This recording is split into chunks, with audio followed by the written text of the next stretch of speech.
you know this amazing location? That's where I grew up as a teenager. This is what I saw. And, you know, most of the time we just came here to chill and, you know, take proportions of life. And this is the Mediterranean Sea, isn't it? Yeah, this is our home. This is the whole coast of Israel. So we're 25 minutes north of Tel Aviv. It's just like outside Gash, which is like a small kibbutz. And yeah, this is an amazing beach. Just quickly, can you tell us how you first got interested in lights? Yeah, I just, you know, just by accident, I didn't even know that lighting existed. Well, I know there's light, but I didn't understand the back part or the technical part and everything that was involved of doing productions and what's behind the scenes and how things are made. You know, you just take that for granted. And I just, by accident, I finished the army. I wanted to travel to Australia. I had a girlfriend there during the army. And my sister was living with a guy that was working in lighting. And he proposed, come if you're not lazy and you can work hard, you can come and do a lot of money in a short period of time. And I've never been to Australia till now. It was really like that. Fantastic. And that was with a rental company. What were you doing? Were you teching at the time? I started really, you know, just like in the lowest place that people start, with in the storage house, prepping stuff. And, you know, with time I went out on events, just like as a stagehand. And I got interested and asked a lot of questions, and it's really nice to be in that kind of environment because events happen each time in a different place, and there are many events in Israel because Israelis really like to party and really like to have fun. So I got to know a lot of places and got to have a lot of experience touching, you know, we started off, there were no LEDs, no moving lights, everything was seal beams and, you know, all kinds of retro stuff that we, you know, experienced with, and I think that's how I got into it. And was there a moment, a particular moment or something, you know, something really important, a significant gig that made you think, I want to be a lighting designer as a career? One day my employer said, okay, we have a show in the desert. There's an event and we need you to come down and operate the lights for the live music parts because there's a big show of Batsheva Dance Company, which is a really famous Israeli company. And at that time, well, until today, Bambi, which is, you know, a lot of people know him, is a worldwide known designer. He was doing that job, and Ofer Boom was the programmer. And I was really nervous because, you know, coming, it's like meeting God, you know, for us. I remember driving and just 2 hours inside the desert, came into this really dark place. Batsheva was dancing on the dance floor, and just like, you know, in a certain cue, Bambi just hit a button and the whole facade, just the whole mountain just, you know, was lit. And at that moment I understood the power and what lighting can do to your emotions and how it can affect your life and how it's you know, it can leave a mark on you, and I just knew that I had to do it and learn the craft. You do quite a rich mix of corporate and industrial events, don't you? But you also do a lot of dance music. I would say, like, I do live shows which are rock and roll. I've worked with artists like Avraham Tal, and I've designed clubs. I do corporate events of all kinds of things. I do very high-end private events. Could be birthdays, weddings, whatever, in very exotic places and very interesting themes and concepts.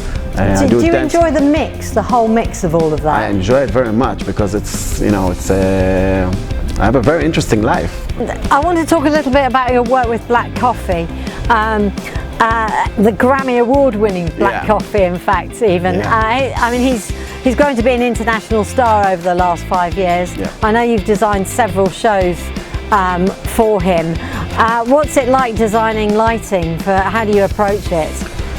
First of all, I think in every aspect of my job, I just, you know, learn the music and the vibe and what the artists want to achieve or what the vibe is going to be, and then you have to envision it because our job is to make the visual side of the music. And that's the chance that we get, and mixing that with all your experience. The first time we had a chance to do that in a place in Tel Aviv, we had a concept that we wanted to do like an electronic sunrise, and that was, you know, a redefining moment. I think that really set the new level, a new bar for dance music festivals in Israel. And doing that with him, I remember that we talked about, you know, that moment and choosing the music for that moment, and just like, it was the thing I knew that he liked it is after the show. I remember that I saw that he used that photo from that day on his laptop as a desktop, you know, and you say, okay. Yeah, obviously it was a happy client. And you've done several shows around the world with him, haven't you? And you've developed that concept of the sun.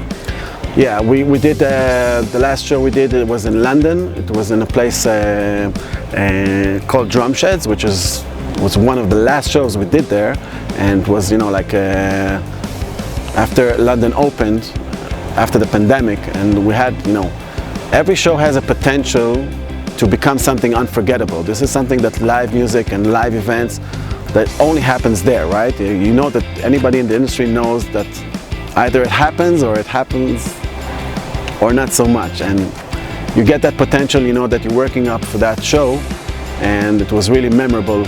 And everybody, you know, we had such a huge response from the crowd, from the artists, from the managers, and everybody around that. It really felt special. I think it was one of the highlights of my career. For me, when I design electronic raves, for me, I don't treat them as shows, because for me a show is something that is artist is coming and is showing his art.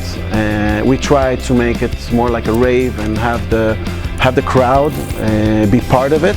Actually, we're also using people in a way that it's theatrical, because we're placing them all around the booth.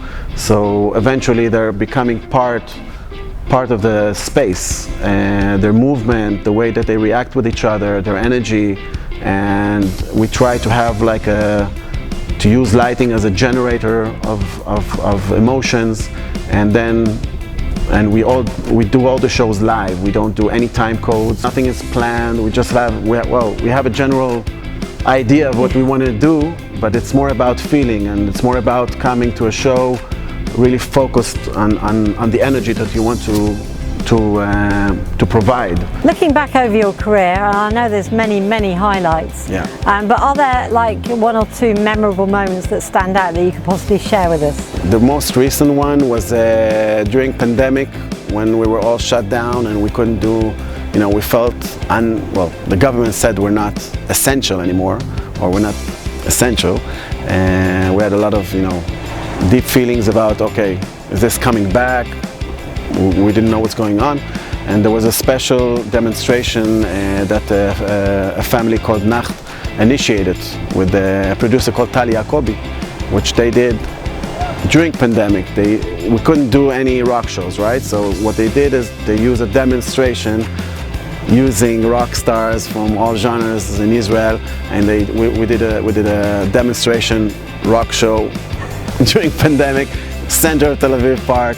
And during that show we had an artist called Shalom Chanoch, which Shalom Chanoch, if I need to explain who he is, if you take, you know, like you take Dylan, Springsteen and Bob Marley and you mix them all together, maybe you'll understand, you know, the type of, you know, greatness that he has. And he's got a song called Messiah is Not Coming, which is like a, you know, it's really sticking it to the system song, which was in the 70s, but it's still relevant today. And I had the great honor, like, just doing lights for that show. I was really nervous. Nothing went well, but it was, you know, it's such an iconic moment and such, you know, privilege to do such thing, which felt really deep, you know, like really memorable and influential. What do you most love about your work?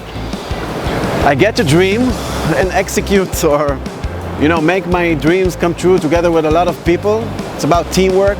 You could think about something, you know, just like before you go to sleep, you have like a vision, and you can't go to sleep until you draw it, and you draw it and you make it better, and then the next day you start putting it, you know, like in 3D, and suddenly something appears. But the most important thing is that being able to share light with people. You know, chefs get to feed people, get to feed the body, and we get to feed the soul with light.